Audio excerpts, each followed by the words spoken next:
Another school shooting in America, and more frantic scenes of kids running for their lives. This one happened in a small town in Kentucky in January. 2 teenage students killed, 14 wounded by a classmate who opened fire. 17-year-old Leighton Solomon had just arrived to school as the shots rang out. It wasn't until later that day after I left and watched the news that it really set in that, like, no one did this accidentally.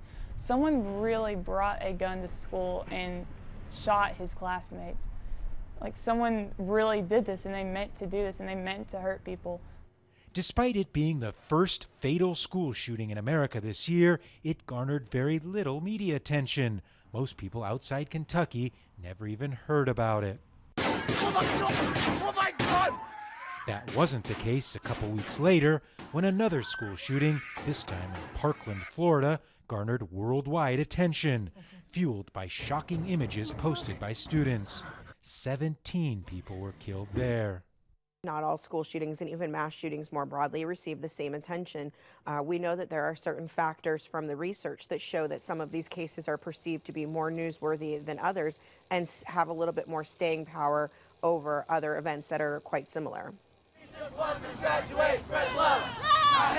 Apart from the number of people killed, another key factor that kept the Florida shooting in the news is that the students formed a movement immediately afterwards to bring about better school safety and gun control.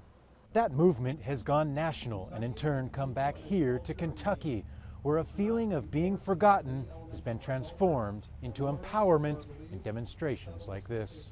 It's something nobody... Keaton Connor is one of the leaders of the movement in Kentucky and says they've been inspired by the activism of the Florida students.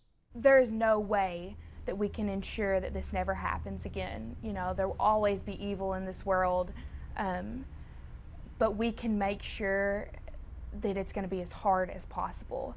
And I think that's what we're trying to do. They're now trying to remind the country that all school shootings, no matter how many people are killed, should get the attention and urgency of the crisis that it has become. Gabriel Elizondo, Al Jazeera, Frankfort, Kentucky.